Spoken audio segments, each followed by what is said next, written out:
I invite you to open up your Bibles to the book of Romans, chapter 6. We'll begin there in just a moment.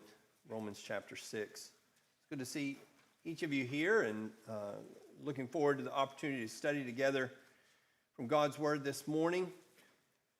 I am looking this morning at the subject of grace and law, as John Michael just mentioned a few moments ago. I don't know that there is a more commonly misrepresented, misconstrued concept in religious writing and teaching than grace, and even grace and law, and comparing those two. And when people use that terminology, the implied definitions that they give to that terminology is they pit those two concepts against each other. Not sometimes pit them against each other, but always pit them against each other. I think it fails on so many levels to take into consideration so many things that God's Word says. Now, I'm not intending to re-preach the series that I did on grace, but I am going to be revisiting some of those concepts, and I hope doing some reminding. And I think one of the things that's necessary because these misconstruals are so prevalent that it takes almost a constant re-education of our minds not to get kind of just pulled over into just universal almost way of thinking about those things. We kind of just have to pull ourselves back again and again. And one of the things that brings this to mind, or that brought this to mind several months ago, I saw a sermon that was being shared around on social media, and I listened to that sermon on grace, and it was almost just a prototype of what I think is wrong with how people talk about grace and among God's people, among our brethren. And it was a sermon preached by a gospel preacher and shared by many members of the church. And as I listened through it, one of the elements of the sermon was it had to do with people talking about how grace is not preached often enough in churches of Christ, for instance. And of course, the problem with that is grace should not be preached in churches of Christ the way people are generally saying they want it to be preached, right? When they're saying it's not preached often enough, frankly, in that manner, in that definition, I hope it's never preached in churches of Christ. So those people are always going to be dissatisfied. But in reaction to that, instead of saying, no, you misunderstand grace, usually what happens, or very often I should say, what happens is people say, oh, well then we need to have more sermons on grace and less on law, right? Let's talk more about how we don't have to do and less about what we do have to do, because that's really ultimately what people think we're talking about. Grace means you don't have to do, and law means you do have to do. And so we need more sermons talking about what we don't have to do, or that it's not about what we do, or any number of other notions like that. I want to just remind you, and if you hear and have not listened to the series on grace that I did, it's 3 lessons, and so I couldn't re-preach it today if I wanted to.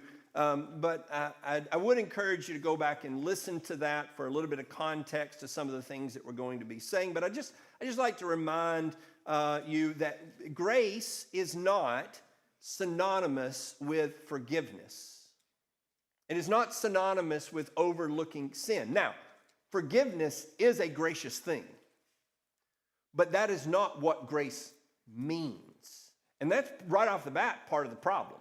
When people start talking about grace and law, what they think is what we're saying is like forgiveness versus rules. See, we're already in a problematic place. Grace means simply favor. And as we talked about in that sermon, it's not necessarily even meritorious or not meritorious. It just means favor.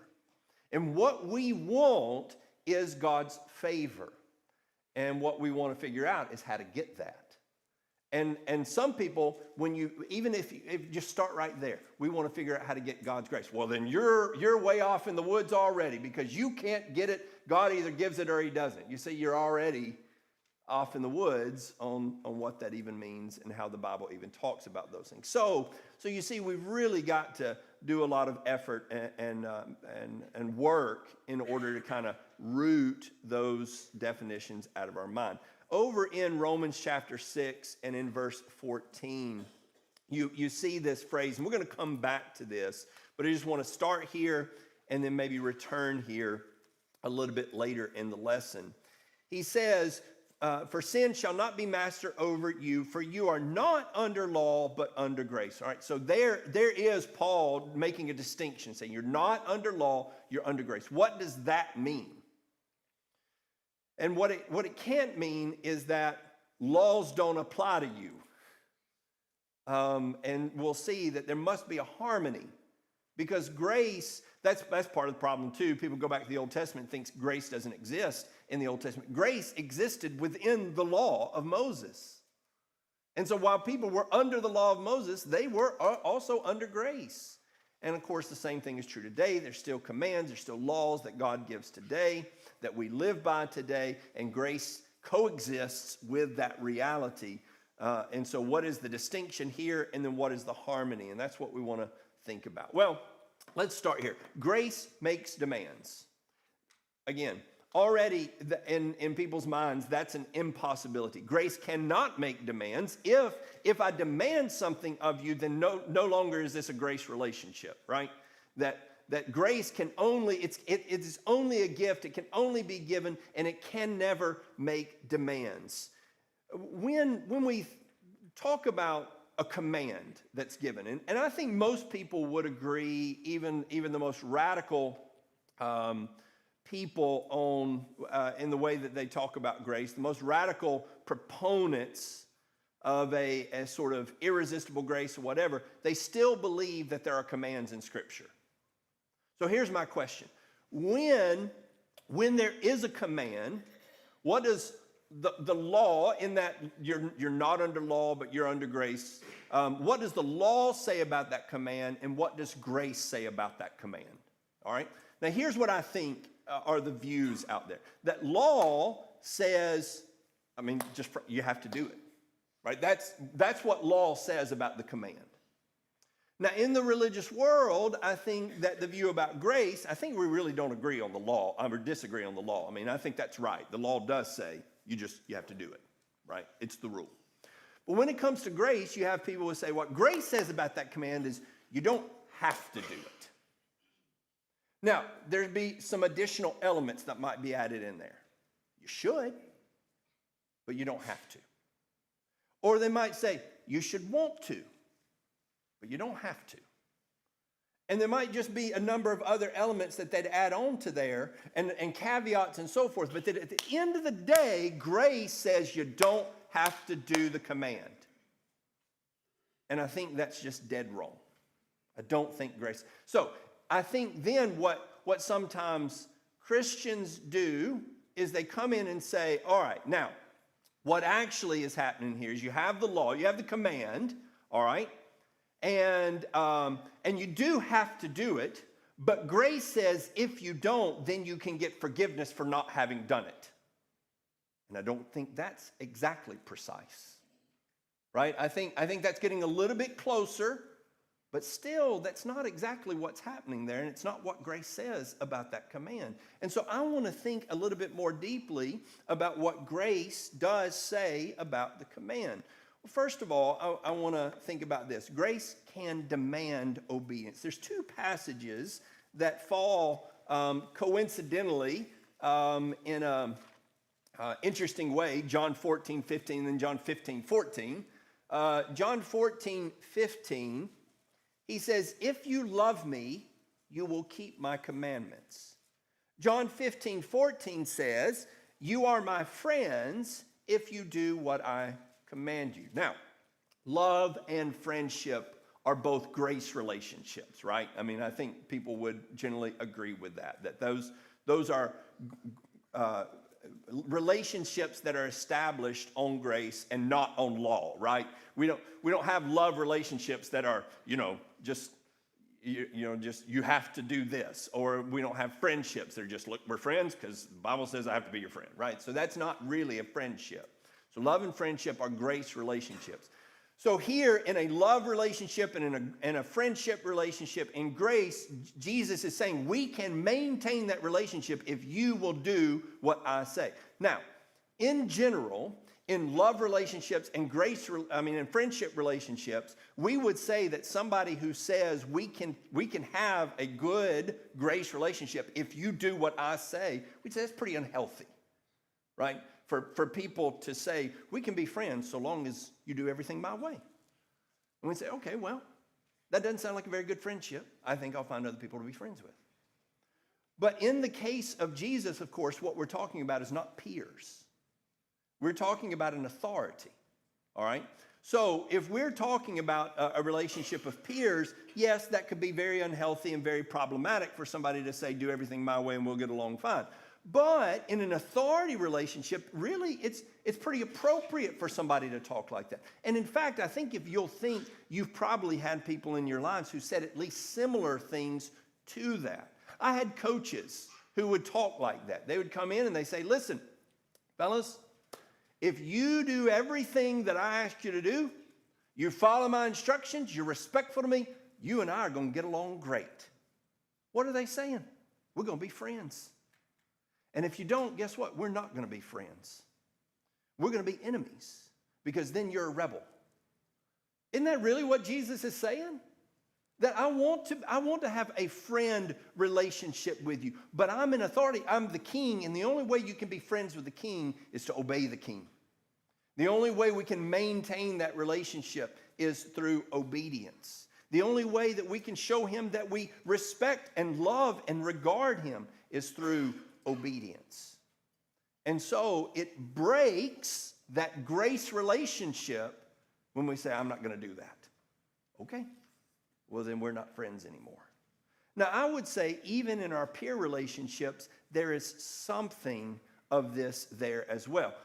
I wouldn't go all the way to we can only be friends if you do everything I say. But we really can only be friends if you will take my will into consideration.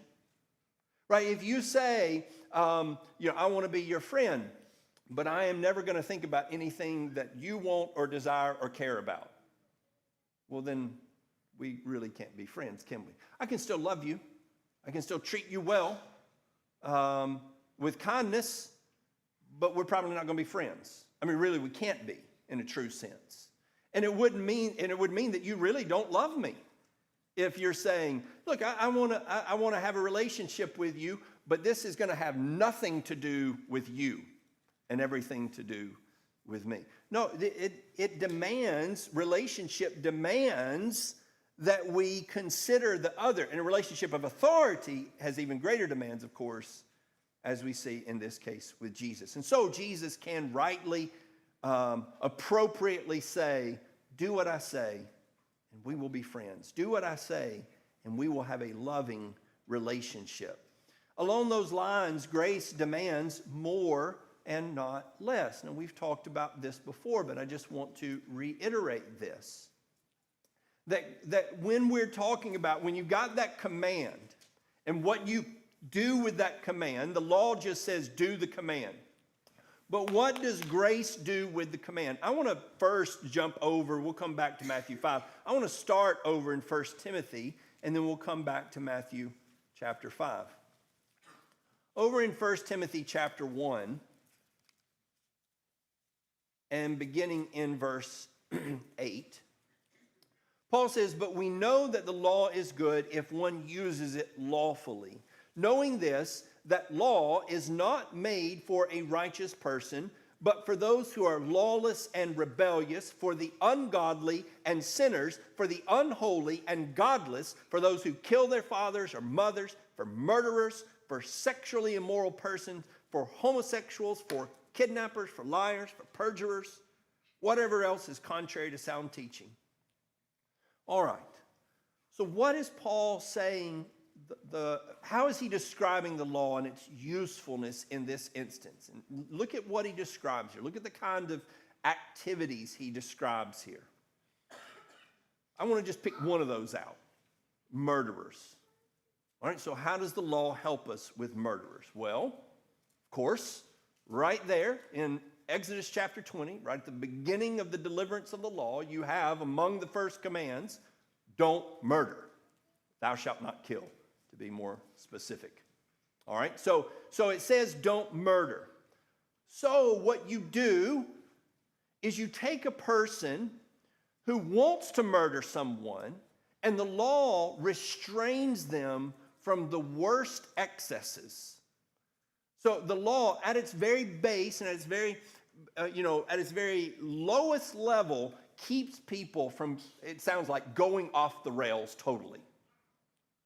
Now, frankly, as you look down this list, I think what you'll find is that we've removed some of these restraints in our society today, and we're suffering some of the consequences of thinking that we don't need the law anymore. We still have lawless and rebellious people. We still need the law. All right, but go back over to Matthew chapter 5. Matthew chapter 5, and beginning in verse 21.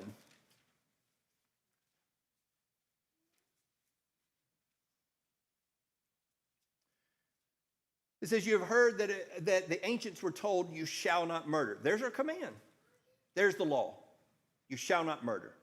And whoever murders shall be guilty before the court. But, Jesus says, I say to you that everyone who is angry with his brother shall be guilty before the court. Whoever says to his brother, Raca, shall be guilty before the Sanhedrin. And whoever says, you fool, shall be guilty enough to go into fiery hell. Therefore, if you are presenting your offering at the altar and there remember that your brother has something against you, leave your offering before the altar and go. First be reconciled to your brother and then come and present your offering. Make friends quickly with your opponent and at law while you are with him on the way, so that your opponent may not hand you over to the judge and the judge to the officer and you be thrown into prison. Truly I say to you, you will not come out of there until you have paid up the last quadrands. All right. So here's our command, don't murder. I want you to think about this. I've never had someone call me. I get a lot of calls sometimes, people needing some help working through things. I've never had a call saying, listen, I'm about to murder someone, and I need you to help talk me out of this. Now, actually, I've had somebody say something similar to that. But they didn't mean it, right? Not literally fixing to murder someone. So what would you do if somebody literally is contemplating murder? Well, you might use the law. Look, it's right there at the very beginning. You shall not murder. But let me ask you this. If you're needing to have the conversation with someone that they cannot, and you're trying to convince them, you simply cannot go murder someone, don't you think that you've got a pretty big problem and you haven't really solved the problem once you've convinced them not to murder? Like, I can just imagine talking with the elders. We have our meetings and we sit down and say, anything going on? Well, I had a conversation. One of our members was going to murder somebody. It's okay. I talked them out of it. And they're like, oh, okay, well, it's solved. You're not going to murder them. No, we would say that's the law, right? They've complied with Exodus chapter 20, they've complied with do not murder, but we're not satisfied with that. And Jesus is not satisfied with that. And I think what Jesus does is shows us what grace does with the command, do not murder. It doesn't say, well, there you go, don't murder. I'm going to tell you what, I think that the Pharisees were satisfied with that. And one of the reasons is that's a pretty easy way to deal with that command. I mean, how hard is it to comply with the command? I mean, some people might say it was hard for them, but for most of us, that's been a pretty easy job complying with the law of not murder. Jesus says, not enough. He says, I want to talk to you about the way that you think, your anger towards your brother, your hatred towards your brother, your insults towards your brother. I want to talk about reconciliation with your brother. You see, I want to take it not just one step, but all the way to the opposite end of the spectrum. And of course, as we look over at Romans 13, that's what Paul does with that whole section of commands in the Ten Commandments. Say all of these commands are summed up with love your neighbor as yourself. We talked about that before, that the negative implies the affirmative. But law looks at that command and doesn't worry about any positive implications. It says, I'm satisfied with the base command, the surface level, and I will comply with that, and I'll be satisfied, and I'll think pretty highly of myself for that. Grace looks at it and says, what am I supposed to learn here? What are the deeper things I'm supposed to learn? And so very often, not every time, but very often when we get in a conversation and we've got to bring out the law in order to force someone to do the thing that they're supposed to do, there's already a failure. If I've got a call from somebody and I've got to talk them out of murder, we're already at a losing point. Now, I'm not saying we can't get to victory, but we're not at a good place. And if I've got to convince them by saying, you just can't do that, we're not in a good spot. Because I've got to get all the way from there to actually loving the guy that you were about to murder. Man, have I got a long way to go. So, grace takes a command, and it doesn't say, you don't really have to do this. It says, oh, don't stop there. Think deeper. What else could you do with this command? How far could you take this, and what could you learn from this that would help you grow even more and even closer to God? What it demands, what grace demands, is a complete investment of yourself. We talk about the greatest commands, read just a moment ago, the greatest command, love the Lord thy God. In Deuteronomy chapter 6, one of the places among several that command comes from, you shall love the Lord, you shall love Yahweh your God with all your heart, with all your soul, and with all your might, as Deuteronomy 6 and verse 5 has it. But he goes on, and I think he gives some definition to that. So what does that look like? These words which I am commanding you today shall be on your heart. You shall teach them diligently to your sons, and shall speak of them when you sit in your house, and when you walk in the way, and when you lie down, and when you rise up. And you shall bind them as a sign on your hand, and they shall be as phylacteries between your eyes. You shall write them on the doorposts of your house and on your gates.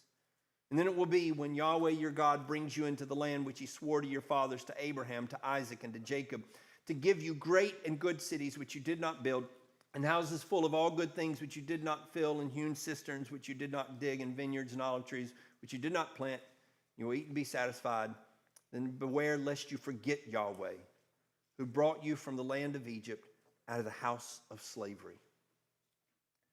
God says, I want you to be thinking about everything I've said. And I want you to think about it all the time. And I want you to talk about it all the time.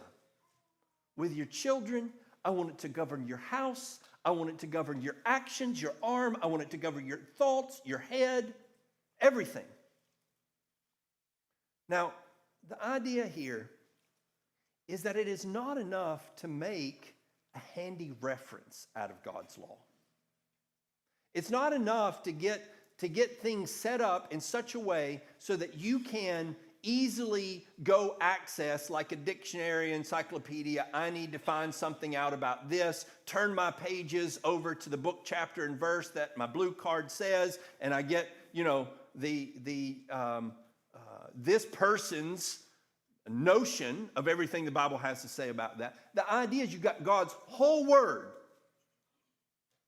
A lot of our problems when it comes to false doctrine are because we don't have the whole counsel in us. And we're not harmonizing what God's word has to say. So what he's saying is it's demanding, isn't it? I mean, that's obvious, but maybe we don't think about it enough. What's the greatest command? Love him with everything you've got. And I'm afraid a lot of times when people are confronted with the reality of that, and you say something like, now look, maybe some specific issue comes up and say, what does God's word have to say about this? You go say, well, listen, that's going to be a long discussion. Listen, I just want an answer. You want to give God everything. You don't want to make it your whole life's guiding light. You don't want to plant it deep within your heart. You want it right there on the surface. You want yes or no, check the box, tell me the answer. I want to tell you, it is a thinking person's God that we serve. I didn't say it's an academic person's. It's a thinking person. Those two are not necessarily synonymous. You got to think. And it's not that you have to think complicated things, but you do have to think deep things in order to grasp and understand and appreciate who God is. He wants everything. So, that's how we love him. That's how we respond and participate in the grace that God has given us. We respond to the commands that he's given us. Now, all of that, those demands are given in the context of grace. And I think maybe that sounds redundant, but it's important to understand in Matthew chapter 11 and verse 30. Matthew chapter 11 and verse 30. My yoke is easy, my burden is light. I think that verse right there is a good example of something that gives people an opportunity to do something good or bad with grace. When it says that my burden is easy, or my yoke is easy and my burden is light, that can play right into the notion that grace means you don't have to do as much, right? The demands that I make of you have been lowered. But I don't think at all that Jesus is saying that I demand less of you, that that's what makes it lighter. It is the nature of the work that you are entering into that makes it lighter.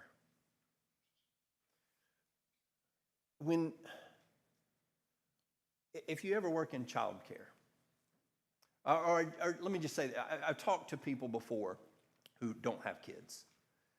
And maybe they end up in a situation where they have to change a dirty diaper. My brother was in this instance when he was babysitting at our house one time. And we got home, and I think Emma was telling us, she was just old enough to kind of describe the situation. She was telling us what had happened while we had left. And she talked about, it was kind of a dramatic affair.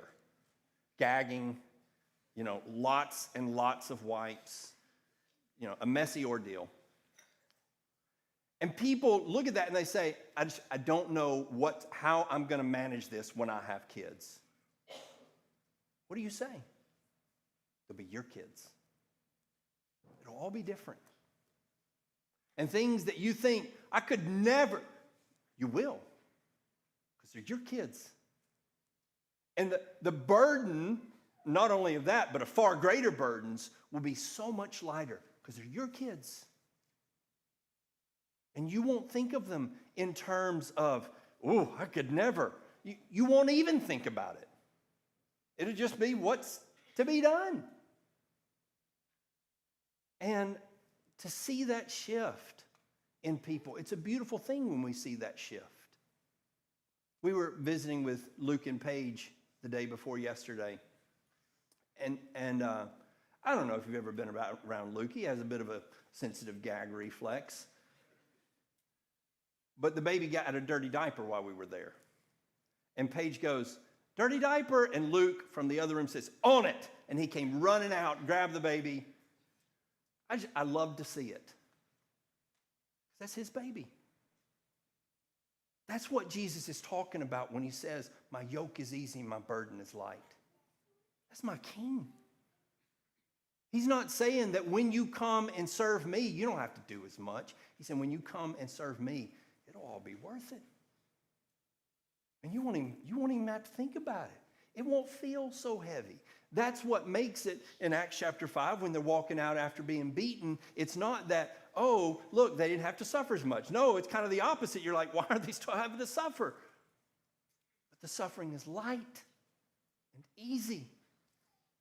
Soldiers didn't pull their punches, but they were received differently.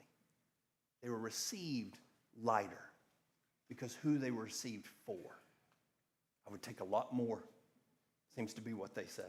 Wouldn't you do that for your kids? Oh, I'd take a lot more than what I've already taken for them.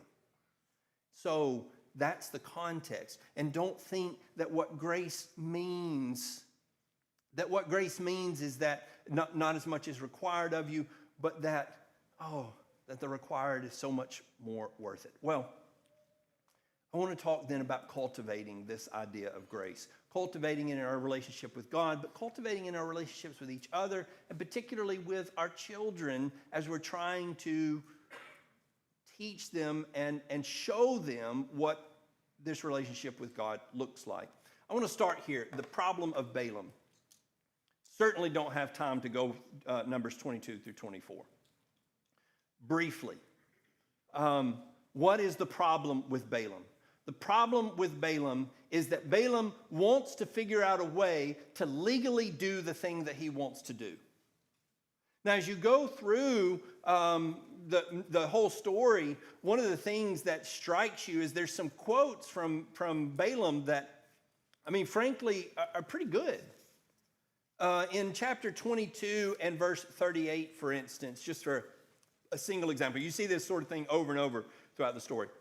Balaam said to Balak, "Behold, I have come now to you. I am able to speak, am I able to speak anything at all? The word that God puts in my mouth, that shall I speak." We read something like that, we think, I mean, if that's the only verse you had about Balaam, you'd think, man, Balaam, he was on it. He will do what God says and nothing else until he figures out a way to do the thing God said not to do. And figures out a way that somehow he can say God would approve. You know, ultimately, that's what he's wanting to do. Figure out a way that God will actually curse the people.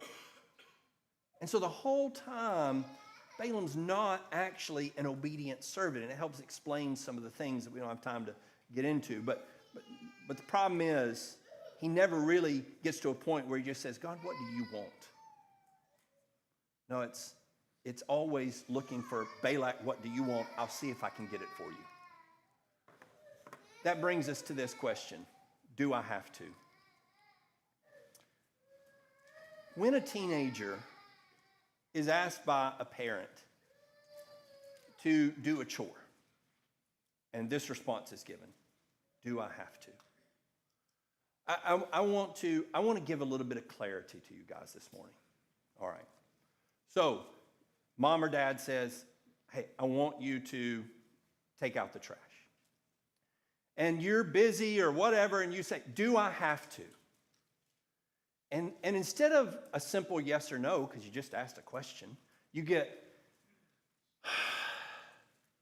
and you're sitting there thinking, I mean, I just asked a question. I'm just saying, is this a requirement or just a preference? And I'm just looking for information, and I get exasperation, and it's all, what's my parents' problem?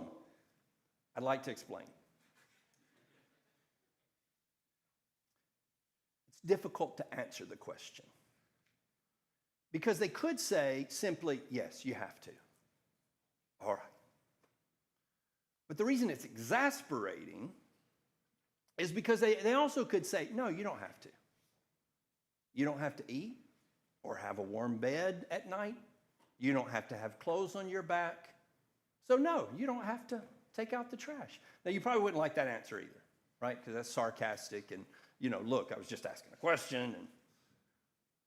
But the reason they're getting exasperated is because when you ask that question, it means that there's a failure at a fundamental level. If I say, I want you to do something in my house to my children, and they say, do I have to?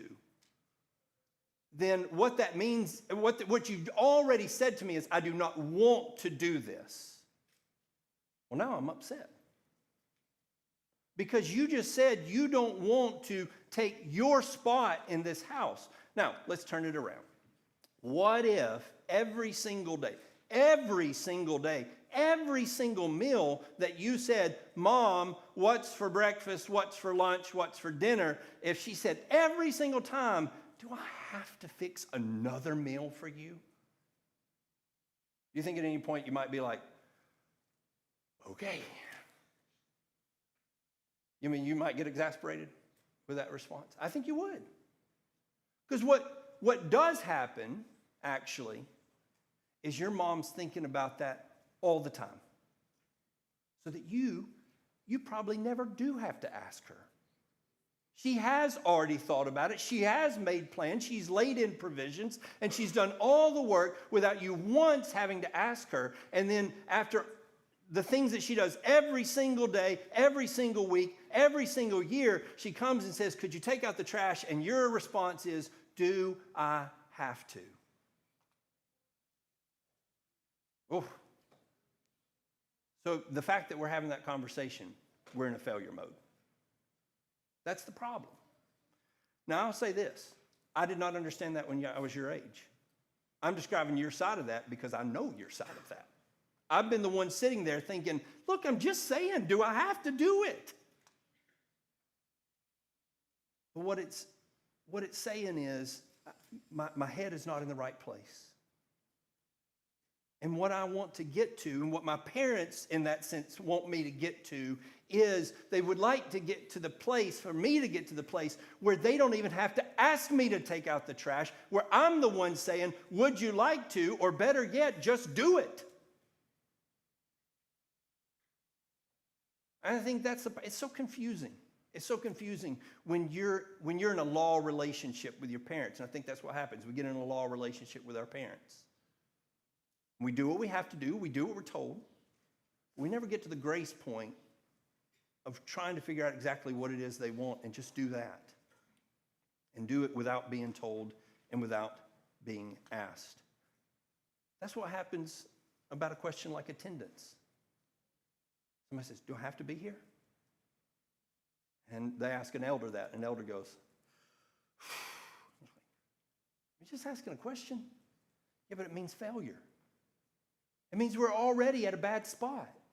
If you're saying, do I have to be here? Or if an elder is coming in and having to say to you, you have to be here, man, we're already in a problem territory.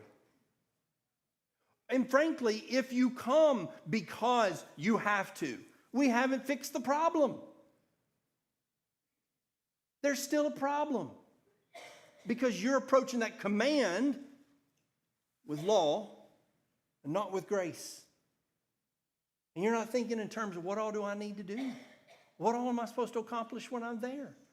You know, there's so much more to that passage than just don't forsake. It's be here and accomplish things. Go way above just being here. Don't just check the box. So, it's a problematic question, and it indicates that there's not grace. Let me say on the other end of that, don't take the easy way out. When somebody comes and says, do I have to, whether it's your teenage children asking about chores, or whether it is someone asking about attendance, or some surface level question like that, don't take the easy way out and just give them a yes or no. And I know it takes so much more time and energy, but Jesus constantly refused to give people the easy answer. Whether they wanted it or not, he was going to give them more than that. In Luke chapter 10, and in verse 29, you know the story of the Good Samaritan and the context of that story, where it says a scholar of the law stood up and was putting Jesus, it says, to the test, saying, "Teacher, what shall I do to inherit eternal life?" And he gives him the two great commands, or he actually asks him, and the lawyer knows the answer. And one of those is love your neighbor as yourself. And so he says, you've answered correctly, do this and you will live. But wishing to justify himself, he said to Jesus, and who is my neighbor? Now, then we go into the Good Samaritan. What is the story of the Good Samaritan? What does it teach? As you get down to the end, you find that the question in verse 36, which of these three do you think proved to be a neighbor to the man who fell into the robber's hand? I think that our general idea, and as I hear it presented just generically out there in culture, that the general idea of the Good Samaritan is everybody's your neighbor. But I don't think that's what Jesus' answer is. I think here the question is, who's my neighbor? And Jesus turns it around and says, whose neighbor have you been? Here's a man who wants to constrict and say, he wants to make that circle small so that he can figure out if he can justify himself. But then Jesus defines what it means to be a neighbor. And I think the reality is this man hadn't been a neighbor to anybody. Who's my neighbor? Well, frankly, from the way you treat people, nobody's probably the answer. So that's what happens sometimes. People say, People talk about how to be neighborly, and they look at a pastor like, I need to treat the whole world. How about this? Start with your next door neighbor, right? Or maybe just start with people in your own house.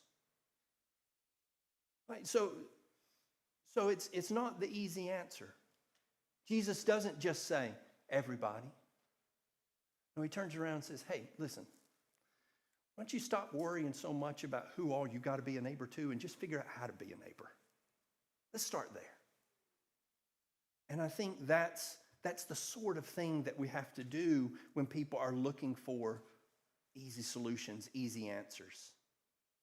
Now, one of the things about grace is that grace takes, when it demands, it takes the interests of the one being demanded of into account. That's going back to what we said as far as my yoke is easy and my burden is light, that Jesus doesn't demand of us what is bad for us. He demands of us what helps us and what helps our relationship with him. And so we're thoughtful on both ends of the equation. In 2 Corinthians chapter 8 and verse 4, one of the things that I find fascinating in doing a study of the word grace, 2 Corinthians, among many, it says in 2 Corinthians 8 and verse 4, begging us with much urging for the grace of sharing in the ministry of the saints. Now, some of your translations, most in fact, will have something like favor or something like that, but it is the word grace, it's the word charis. So what's happening here is you have the people in Achaia, in Macedonia, and and they're begging to take part in the gift that's going to be given to these needy saints. And they're thinking it would be a gift to us to allow us to take part in the gift that you're giving. And I think Paul believes that. I know he does, because that's the very sort of thing that he says over in Philippians chapter 4 and verse 17 that we looked at recently in a lesson on Philippians, that when he receives that gift, what Paul's thinking about is the value that it gives to the people who gave the gift. Well, if we're going to cultivate grace, that's one of the ways that we have to think. If we're going to cultivate grace in our children, it's one of the ways that we have to think. I think about that because we're, back at square one. And we're going through those beginning stages again. And I'm being reminded of how troublesome it is to be helped by someone this size. And yet, I'm also being reminded of how eager they are to help at this size. I don't do a single thing at our house or on our property, but that there is someone coming behind me saying, can I help, can I help, can I help, can I help? And do you know what the true, real answer is? No. You absolutely cannot be a help. You can be a great hindrance, and he will be. If he comes and he engages, it's going to slow everything down. I may end up with backwards progress by the end of the day.